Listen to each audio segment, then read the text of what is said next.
المنتخب الوطني المغربي غادي ياخذ الميداليه البرونزيه اول مره في التاريخ ديال كره القدم الوطنيه وتاريخ الرياضات الجماعيه.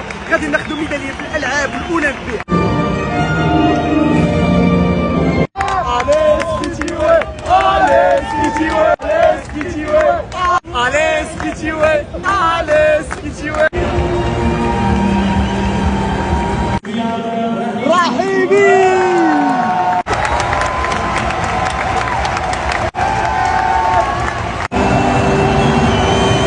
اللاعبين خداو الميداليات البرونزيه ديالهم وطلع النشيد الوطني الاسباني لان منتخب اسبانيا هو اللي ربح بالذهبيه. كيطلع فقط نشيد ديال المنتخب الفائز بالذهبيه فقط.